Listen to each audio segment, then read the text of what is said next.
घोसी से इस वक्त मिल रही है, जहां पर मऊ घोसी उपचुनाव की काउंटिंग जारी है। 300 वोटों से एसपी उम्मीदवार सुधाकर सिंह आगे चल रहे हैं।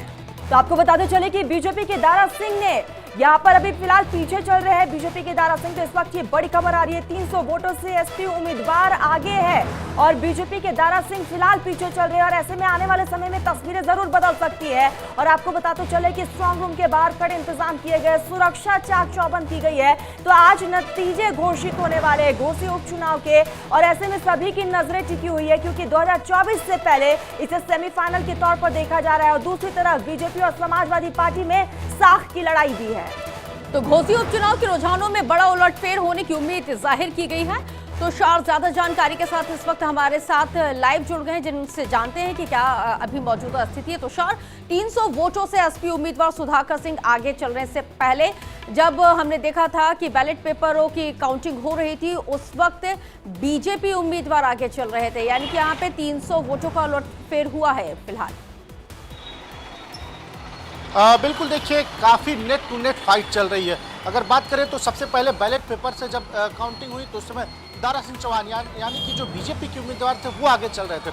उसके बाद जब ईवीएम मशीन की जब काउंटिंग शुरू हुई फर्स्ट राउंड में, अगर बात किया जाए तो फर्स्ट राउंड में सुधाकर सिंह समाजवादी पार्टी के जो प्रत्याशी हैं वो 300 वोट से आगे चल रहे हैं। आपको दिखाऊं तो मैं इस वक्त खुद काउंटिंग सेंटर के बाहर हूं। आप देखिए किस तरह से यहाँ पर सुरक्षा के व्यापक इंतजाम किए गए हैं। दोनों ही पार्टियों के लिए ये साख का आज सवाल है और ये एक टेस्ट माना जाएगा, क्योंकि INDIA जब बना तो उसके बाद पहला ये चुनाव है, उपचुनाव हो रहा है और कांग्रेस ने अपना कोई प्रत्याशी नहीं खड़ा किया समाजवादी पार्टी के सामने। इसके अलावा एनडीए में की अगर बात करें तो एनडीए भी पूरी ताकत यहाँ पे झोंक चुका है। ओम प्रकाश राजभर भी हाल ही फिलहाल चुनाव से पहले शामिल हुए एनडीए में।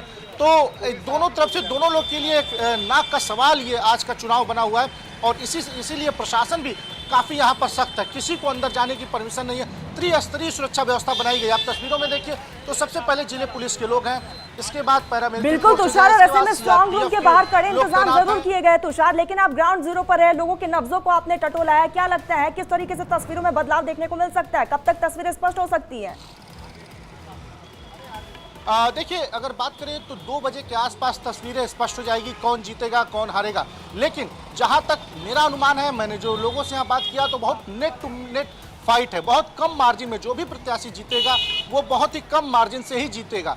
यानी कि जो लड़ाई है वो कांटे की लड़ाई चल रही है। और भारतीय जनता पार्टी ने तो अपनी पूरी ताकत झोंक दी। मुख्यमंत्री योगी आदित्यनाथ, डिप्टी सीएम केशव प्रसाद मौर्य, ओम प्रकाश राजभर, ब्रजेश पाठक समेत तमाम जो भारतीय जनता पार्टी के दिग्गज थे वो यहाँ पर पहुंचे थे। इसके अलावा समाजवादी पार्टी ने भी अपनी पूरी ताकत आज यहाँ पर झोंकी थी। समाजवादी पार्टी के भी तमाम बड़े बड़े दिग्गज नेता यहाँ पर चुनाव प्रचार करने के लिए पहुंचे थे। क्योंकि दारा सिंह चौहान की अगर जहाँ तक बात करें तो दारा सिंह चौहान समाजवादी पार्टी से विधायक थे और उन्होंने समाजवादी पार्टी के विधायकी पद से इस्तीफा देने के बाद वो भारतीय जनता पार्टी में शामिल हुए। तो ऐसे में थोड़ा बहुत नाराजगी उनको लेकर यहाँ जरूर देखने को मिली है। लोगों में उनको लेकर थोड़ा नाराजगी है, लेकिन जो फाइट है वो नेट टू नेट फाइट चल रही है। अभी फर्स्ट राउंड का जो काउंटिंग है वो पूरा हुआ है तो 300 वोट से समाजवादी पार्टी आगे चल रही है। 32 राउंड की ये काउंटिंग होनी है, तो आगे आने वाला समय ही बताएगा कि कौन चुनाव जीतेगा। लेकिन बिल्कुल बाकी में, क्योंकि तुषार जिस तरह से क्योंकि ये तो अभी शुरुआती जो रुझान है जो हम इस वक्त जिस पे हम चर्चा कर रहे हैं, और यहाँ पे जिसकी भी जीत होगी जिसकी भी हार होगी, यानी कि साफ ये हो जाएगा कि आखिर जनता का मूड क्या है, वो जनादेश 2024 में किसको दे रही है। INDIA इंडिया गठबंधन को पसंद कर रही है या फिर उसकी वही पसंद है NDA। निश्चित तौर पे देखिए ये 2 बजे के बाद क्लियर हो जाएगा कि पब्लिक क्या चाहती है, क्या मूड है। देखिए इसीलिए इसको सेमीफाइनल कहा जा रहा है, क्योंकि जब INDIA बना, जब सभी पार्टियां जो विपक्ष की हैं वो एकजुट हुई, तो उसके बाद ये पहला चुनाव है। उससे पहले 2 बार मीटिंग हो चुकी है। बेंगलोर में मीटिंग हो गई, इसके अलावा मुंबई में मीटिंग हो गई, उसके बाद ये चुनाव हुआ।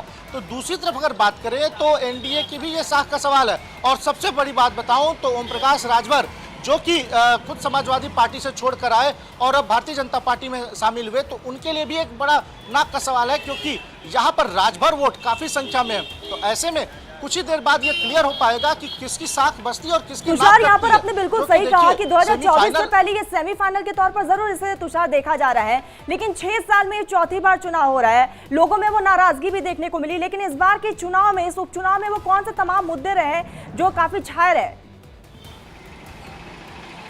देखिए अमूमन अगर देखिए तो बिजली, पानी, सड़क ये हमेशा से मुद्दा रहा है, लेकिन भारतीय जनता पार्टी में अगर दारा सिंह चौहान जो प्रत्याशी हैं उनको लेकर नाराजगी यहाँ के लोगों में जरूर देखने को मिली है, क्योंकि दारा सिंह चौहान को अवसरवादी नेता माना जा रहा है। दारा सिंह चौहान अभी कुछ दिन पहले समाजवादी पार्टी के विधायक थे, वहां से चुनाव जीत कर आए और उसके बाद वो सीधे पद से इस्तीफा दिए, क्योंकि देखिए अभी तक 2027 में अगले बार चुनाव होना है विधानसभा का, तो उससे पहले वो यहाँ पर भारतीय जनता पार्टी में शामिल हुए। तो लोगों का ये कहना है कि अवसर देखकर हुआ है, क्योंकि इससे पहले भी अगर देखिए तो जब चुनाव हुआ 2022 में, तो उस समय दारा सिंह चौहान पूरे सरकार में मंत्री पद का मजा लिए। उसके बाद चुनाव के समय वो सपा में चले गए और वहां पर उन्होंने देखी कि हवा शायद समाजवादी पार्टी के फेवर में जा रही है, इस वजह से समाजवादी पार्टी में चले गए, वहां भी चुनाव जीते, लेकिन सरकार बनी भाजपा की, तो फिर वो भाजपा में फिर आने की कोशिश में जुट गए और फिर वो बिल्कुल तुषार, और ये साख की लड़ाई जरूर है। हालांकि 2 बजे तक तस्वीरें भी स्पष्ट हो जाएंगी। आप नजरें बनाए रखिएगा तुषार, आगे जुड़ेंगे, अपडेट लेंगे। फिलहाल तमाम जानकारी के लिए बहुत बहुत शुक्रिया तुषार आपका।